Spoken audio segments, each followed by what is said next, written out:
Ok,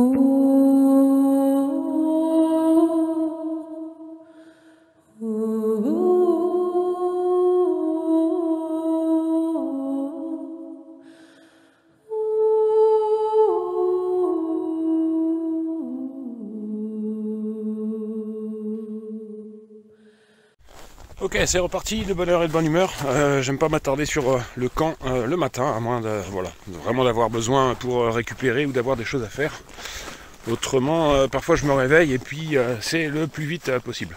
Café, manger, et puis ensuite je secoue tout, j'arrache les sardines, je remballe tout, je veux plus voir le camp, je pars en vitesse. Et donc là voilà, ça a été ça ce matin, reparti très vite.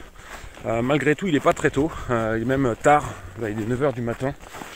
J'ai pas super bien dormi, je sais pas, il y a la tarpe qui faisait des espèces de clapotis sur les rochers avec le vent, etc. Il y avait tout un tas de bruit du coup qui était moins habituel pour moi et qui ont fait que, je sais pas, j'avais plus de mal à m'endormir.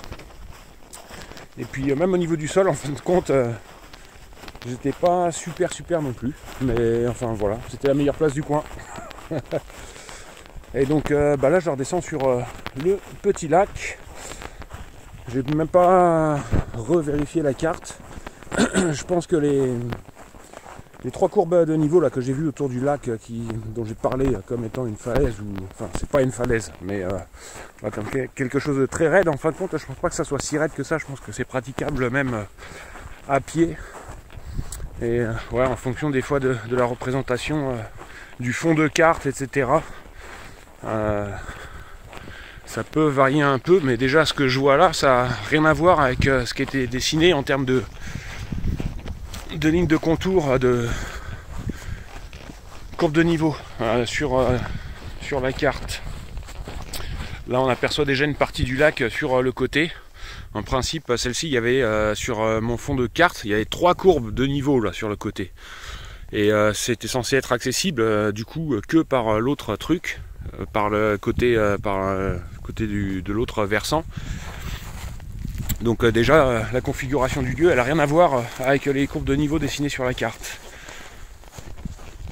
Enfin sur le fond de carte de l'appli. J'ai pas regardé comment c'était représenté sur la carte papier. Il y a quand même là voilà, on a une partie raide là, donc qui passe à pied.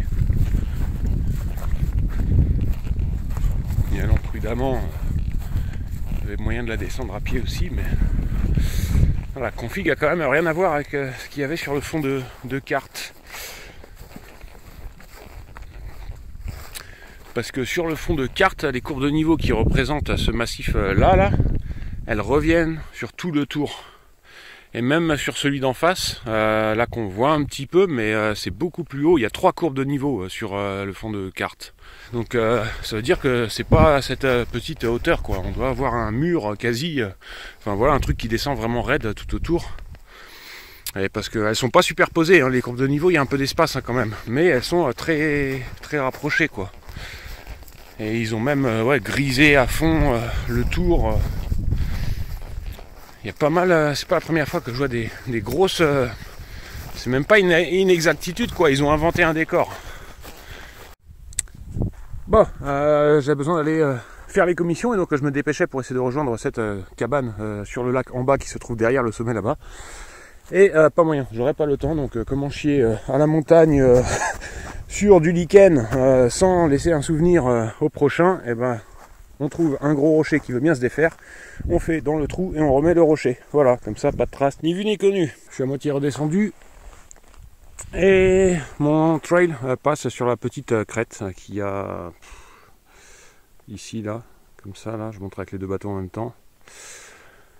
Et donc moi je vais le rattraper plus là-bas en bas. Je vais pas faire partir direct dessus, faire un angle pour rien du tout. Donc je vais passer là. J'espère que ça va passer là dans le champ de cailloux où il y a tous les arbrisseaux. Parfois c'est des bonnes zones humides. Là c'est en tout cas c'est la bonne position pour être une bonne zone humide. Après je devrais pouvoir passer de caillou en caillou. Bien, je me rapproche du lac que j'ai en vue dorénavant. descendu de la montagne. Et puis aujourd'hui, le trail, c'est ça quoi. Du rocher, du rocher. Du rocher, du caillou, du rocher, du caillou. Et souvent en fait on voit pas beaucoup de tronçons où il n'y a pas de trail. On voit absolument rien, il faut juste se diriger de cairn en cairn, de caillou en caillou, posé sur les rochers pour indiquer que c'est par là que ça se passe. Et puis on a ce genre de petits points rouges qu'on retrouve un peu partout. Et donc voilà, des fois il faut juste repérer là quand il y a des cailloux posés sur un rocher comme ça, c'est que c'est par là. Et une très bonne lecture du terrain aussi, ça c'est fondamental, mais bon ça se développe avec le temps. À force de se prendre des cailloux dans les pieds, de relever les genoux inutilement sans cesse au-dessus de cailloux à côté sur lesquels on aurait pu poser le pied, ou bien voilà. Au bout d'un moment, on finit par lire le terrain suffisamment bien, l'anticiper suffisamment bien pour arriver à déployer une foulée la plus naturelle possible en dépit des cailloux. Soit en passant dessus, soit en passant à côté, mais de façon à avoir le minimum de coupure dans la démarche. Et c'est ce qui économise beaucoup d'énergie et ce qui permet d'avancer aussi.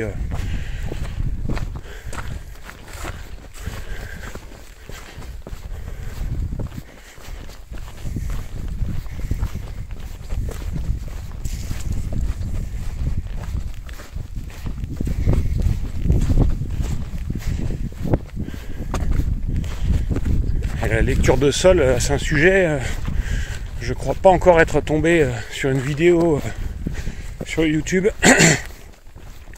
de quelqu'un qui parle de lecture de sol, de lecture de terrain pour progresser dans sa marche. Par où? C'est par là. Parce que j'ai la casquette à ras du nez pour éviter les coups de soleil. Là, j'avais pendu la crème solaire pour 4 jours avec le temps que j'avais. Et puis là, 2 jours en plein soleil. Heureusement, j'ai pris cette casquette là. Du coup, j'ai le bout du nez à l'ombre. Je me rapproche du lac Rogan. Je suis sur le côté du petit lac où se trouve la cabane.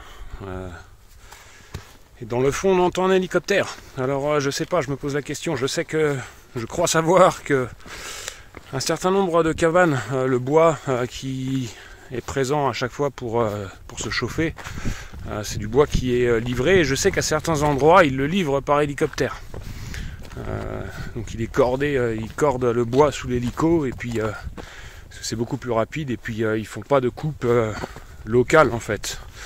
Ils ont des cultures d'arbres quelque part et puis ils ramènent le bois comme ça. Donc ça doit arriver quelque part par camion. Et puis pour certaines zones très reculées, je sais qu'il y a certains coins où ils le livrent par hélicoptère. Et là, l'hélico, je l'entends en direction de Carrington. Et Carrington, il y a une route qui va là. Donc il n'y a pas de raison qu'un hélico livre du bois à cet endroit-là, au prix que ça coûte, la livraison. Donc j'espère pas que ce soit ça, mais je crains en général, dans ce genre de région, hélicoptère est synonyme d'évacuation.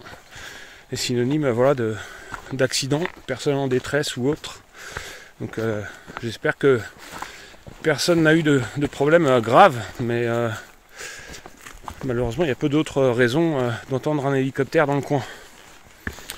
Je fonce tout droit, je sais même pas si c'est par là. Ah ouais, il y a le petit pont là. Ok. Hop, hop, hop. Un petit oiseau là. Hey. Il est où? Il s'est sauvé.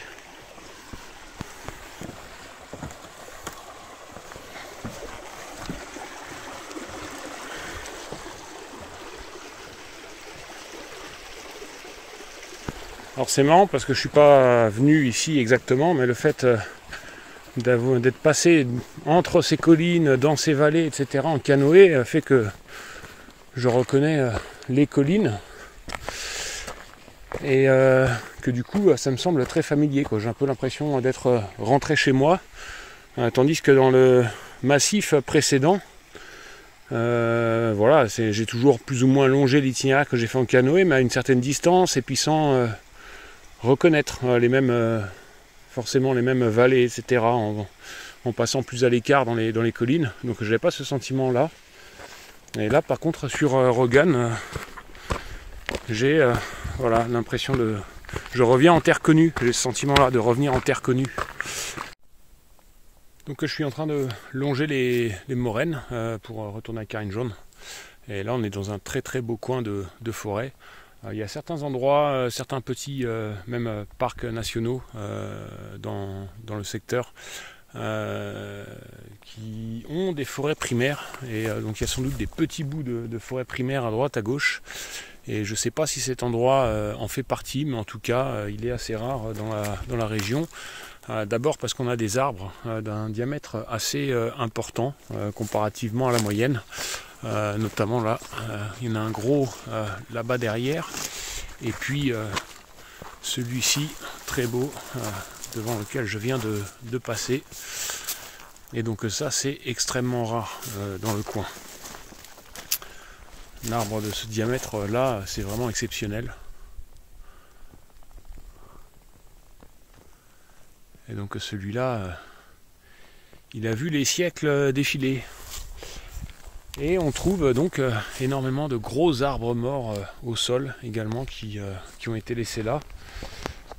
Et donc c'est une zone voilà, qui manifestement n'a pas subi de déboisement et n'a même pas été exploitée. Voilà. On aurait pu imaginer que les gens viennent exploiter le bois mort, les arbres morts, etc. Mais même pas, tout a été laissé là.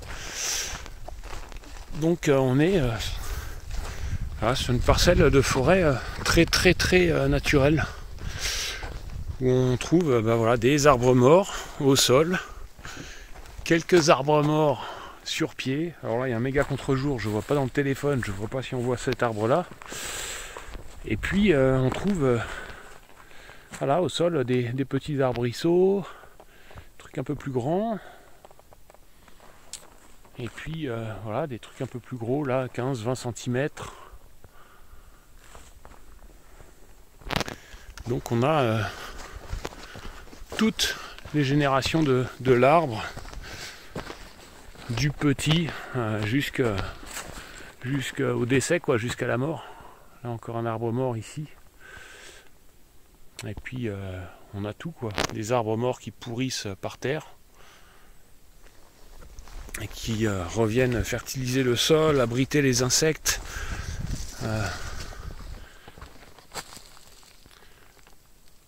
Maintenir aussi un certain degré d'humidité, malgré que même sans eux, le terrain soit largement humide. Et partout quoi. Donc là on peut se rendre compte vraiment... et la forêt n'est pas particulièrement déboisée comparativement à d'autres endroits qui n'ont pas tous ces troncs au sol.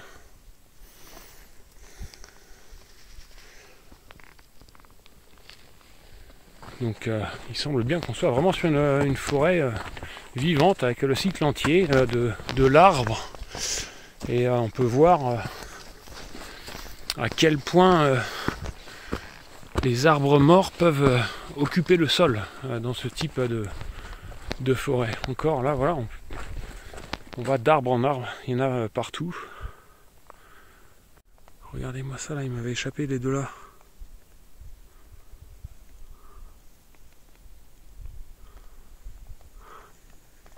Une mère et son petit.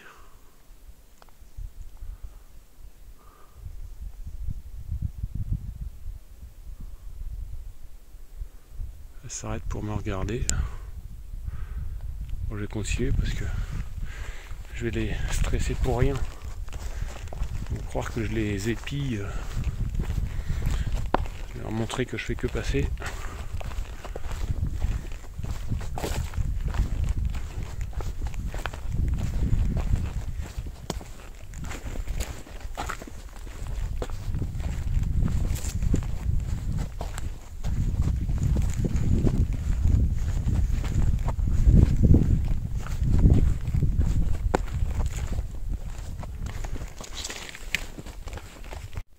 Bien, l'une des dernières vues, je pense, sur le lac Rogun. Ensuite, là, d'ici 1 ou 2 kilomètres, je vais arriver à la cabane de Carrington. Et puis ensuite, je pense que c'est de la semi-carrossable pour rejoindre le parking de Carrington. Et sur cette section-là, je pense que j'aurai plus de belles vues comme ici. Donc voilà. J'ai dépassé la cabane de Carrington. Le parking était bondé, pour ainsi dire, vu à quel point c'est perdu dans la nature. Il y avait beaucoup de voitures de départ, de rando canot. Et puis voilà, c'était pas une cabane confortable pour passer la nuit, et puis il n'est pas très tard. Donc j'ai décidé de continuer jusqu'à terminer cette aventure aujourd'hui, et puis rejoindre le parking de Carrington qui se trouvait sur la carte en passant par une piste environ 6 km plus loin, et puis en tentant d'essayer de prendre cette piste, en fait elle n'existe plus, les arbres qu'on repoussait dessus, etc. Donc on arrive à la pister, mais disons qu'elle est plus praticable, et que du coup le temps que ça prend de passer par la piste en fait est beaucoup plus long que de prendre la semi-carrossable qui pourtant fait 3 km de plus. Donc je suis sur la semi-carrossable, et puis j'ai fait plus de les 2 tiers du chemin à peu près. Je me suis fait bouffer par les moustiques là, donc ça me gratte un peu partout. Il doit me rester à peu près 3 km là, pour arriver à Carrington. J'espère que ça va pas couper ce petit morceau de vidéo là aussi. Je sais pas trop comment je vais finir cette vidéo. Ça va peut-être être un peu abrupt, parce que là maintenant chaque fois que je fais une vidéo ça coupe automatiquement, parce que j'ai plus d'espace sur la carte mémoire, puisque tout au long de cette aventure je suis pas parvenu à recharger suffisamment les caméras pour pouvoir tourner avec. Je me suis concentré sur le téléphone pour pouvoir m'orienter aussi, et donc j'ai tourné l'essentiel de cette aventure sur le téléphone, et j'ai pas suffisamment de carte mémoire, d'espace mémoire pour enregistrer 12 jours de vidéos intenses. L'aventure à Rogun est terminée. 2 jours sont passés. Malheureusement, je n'ai pas eu suffisamment de batterie pour enregistrer les dernières séquences, à mon grand regret. C'était encore très joli, et puis voilà, un moment d'émotion après cette aventure intense. Donc je disais, 2 jours sont passés, j'ai récupéré mon canoë à Roros, et puis j'ai pu prendre une douche, laver mon linge au camping. Il y a eu une éclaircie pendant un moment, et donc je suis reparti sur des petits lacs au sud de Rogun pour explorer quelques petits lacs, et puis passer un peu de temps sans que ce soit la course, sans itinéraire, sans objectif, simplement pour me reposer, et puis passer du temps à méditer, à manger, à dormir, à ne rien faire dans les bois en Suède au bord d'un lac, vraiment profiter de cette façon-là. Avoir du temps pour ramasser des myrtilles, faire un peu de cuisine, et puis me faire un bon feu. Et donc j'ai remonté le canoë, et je me trouve en ce moment au bord de ces petits lacs. Et puis malheureusement, hier la journée était radieuse, et pardon, je suis un peu enroué, et aujourd'hui, de nouveau fidèle à cette aventure, la pluie est de retour, et donc j'ai eu une météo à tailler des cuillères, et ça c'est la bonne expression, et je vais vous montrer. J'ai passé une bonne partie de ma journée à sculpter une cuillère, entre autres. Mais voilà, la journée n'a pas été bien remplie, mais remplie, des petites choses que j'avais envie de faire. Donc j'ai passé pas mal de temps à faire du bois, couper des bûchettes, couper des allumettes, faire des copeaux, sculpter une cuillère, et puis ramasser des myrtilles. Voilà, ça a été à peu près le programme de la journée. Donc je suis installé ici. Alors vous ne l'avez jamais vu, je vous la présente, mesdames et messieurs, ma tente. Oui, j'ai une tente, il s'agit de la Ferinos Chaos 2 ou KO 2, je ne sais pas comment on prononce. C'est une tente que j'ai maintenant, ça fait plus de 10 ans, je ne l'ai jamais utilisée pendant toutes ces dernières années. Je crois que la dernière fois c'était lors d'un mariage. Première tente d'aventure en verre kaki déjà, et puis super tente, c'est du costaud. Elle avait besoin de prendre l'air un peu, Et puis voilà, avec super bien aubané, il y a des 4 haubans de chaque côté, puis on peut encore en rajouter, donc lui mettre 8 haubans et puis se prendre des rafales de vent, en veux-tu, en voilà. Là elle a vieilli énormément sans que je l'utilise. Les scotch d'étanchéité se détériorent d'eux-mêmes, se décollent tout seuls, etc. Donc ça va être pareil, à un moment donné, tout va y passer, la tente, les tarpes, etc. Je vais tout passer au Nikwax et puis refaire l'étanchéité de toutes les coutures de tout ça. Voilà, donc là, il y a énormément de moustiques avec l'éclaircie qu'il y a eu. Et puis voilà, c'était aussi avant de reprendre la route sur de la longue distance, vraiment avoir les nuits les plus reposantes possibles. Ensuite, suite du camp de l'installation, hop, je tourne mon petit écran que je puisse voir ce que je vous montre. Voilà, donc j'ai la tente ici, sur un petit promontoire avec le canot en contrebas. Un super point feu ici, et puis le tarp, voilà, que j'ai monté ici, devant le point feu. Et donc, comme je vous disais, voilà, j'ai passé l'ensemble de ma journée à faire mon bois pour ce soir. Donc tout ça j'ai coupé du sapin que vous avez peut-être aperçu auparavant, le grand sapin qui est mort, sur lequel pas mal de gens ont l'air d'avoir déjà coupé des branches pour faire leur bois. Donc j'ai passé pas mal de temps à faire mon bois, couper un peu tous les diamètres, et puis scier 2 bûches que j'ai retaillées tout en bûchettes. Donc j'ai un peu les plus gros sur l'arrière pour avoir du bois sec, et puis voilà, de la plus petite sur le devant, et puis une gamelle d'allumettes et de copeaux. Quelques grosses bûches, mais qui ont du mal à brûler par le temps qu'il fait. Donc ça c'est pour cuisiner ce soir. Et puis cet après-midi, voilà, j'ai passé du temps, je me suis fait un gros bol de myrtilles et puis une jolie cuillère. Voilà, à peaufiner encore, mais je suis déjà assez content. Je regrette juste une chose, c'est que j'ai oublié de faire l'inclinaison de la cuillère. Habituellement, je pars d'une planchette un peu plus épaisse, de façon à tailler la part principale de la cuillère, là un peu en biais, de façon à ce que, voilà, pour prendre du liquide, je puisse avoir tout de même le manche en biais. Malgré tout, voilà, je suis assez content parce que je l'ai fait uniquement à l'opinel, aucun autre outil. Et puis j'ai réussi à la creuser pas mal, et puis à faire un truc assez régulier. Ça m'a pris pas mal de temps, mais voilà, c'est assez sympa. Et donc le programme, du fait de la météo, en fait, je vais probablement repartir demain. Et puis parce que du coup je fais pas vraiment de balade en canoë. L'idée c'était d'explorer un petit peu, parce que ces petits lacs remontent vers Roggen. Et par beau temps, on aperçoit un peu les montagnes de Roggen. Et plus je remonte vers le nord, et du coup plus je m'en rapproche. Donc c'était un peu l'idée d'explorer comme ça le sud de Roggen par ces lacs.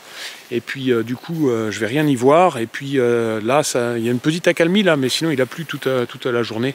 Donc à part me reposer sous le tarp, préparer du bois et cueillir des myrtilles, je suis un peu bloqué niveau canoë. Donc je pense que... et puis j'ai passé une bonne nuit, je vais encore repasser une bonne nuit ce soir. Donc je pense que demain je vais remballer et ça va être le retour. Et puis voilà, de toute façon là je vais pas tarder à allumer le feu, il est bientôt 18 h, et puis ouais, il y a pas mal de petits moustiques, de petites mouches et tout ça. Et puis je vais me coucher tôt de façon à me lever vraiment de très bonne heure demain. Donc je pense que je vais démarrer le feu, cuisiner tranquillement, et puis manger mes myrtilles, et puis aller me coucher.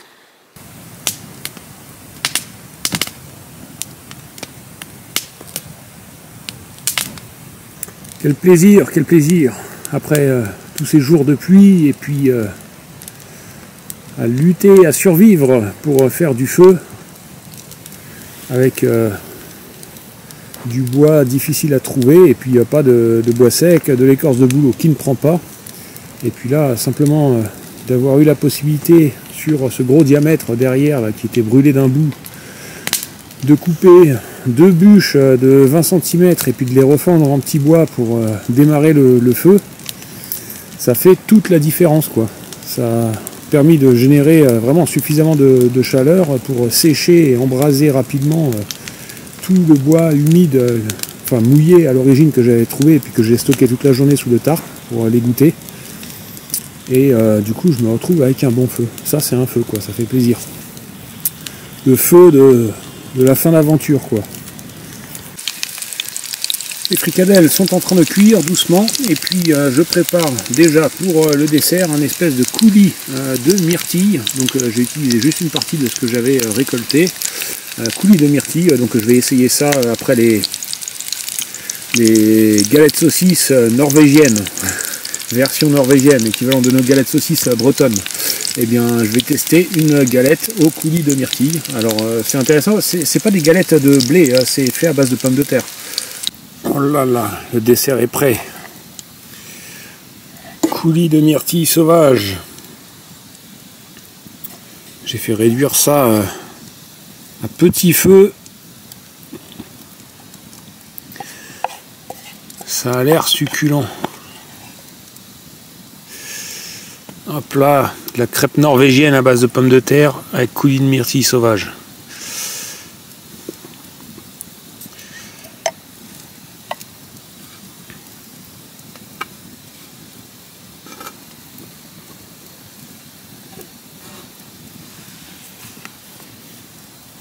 Voilà, le réveil de bonne heure est loupé. Malgré tout, je suis de bonne humeur.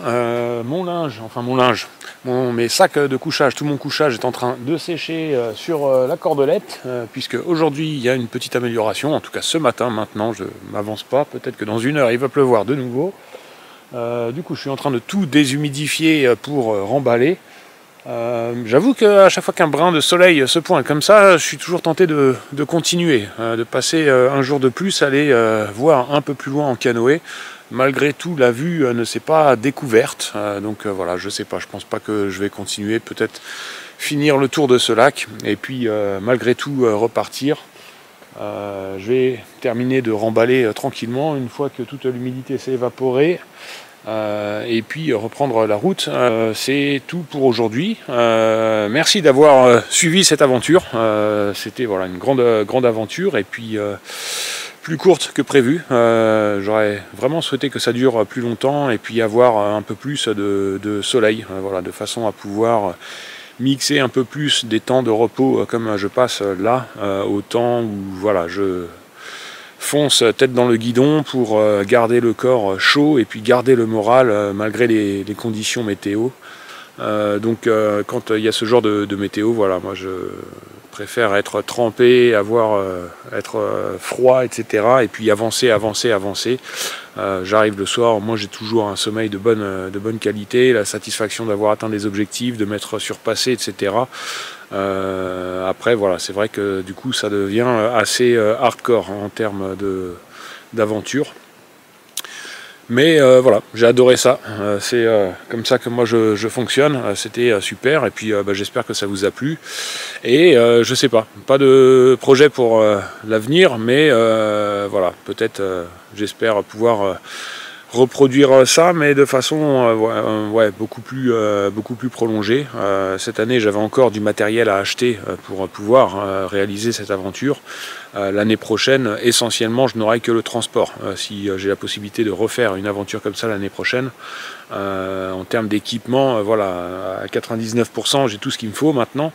Donc peut-être quelques adaptations, quelques préparations, voilà, d'étanchéité, etc. Et si possible, ouais, j'aimerais bien faire ce genre d'aventure, mais sur 1 mois, 2 mois ou 3 mois. Donc, de nouveau, merci d'avoir suivi cette aventure et puis je vous dis à une prochaine. Ciao.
là.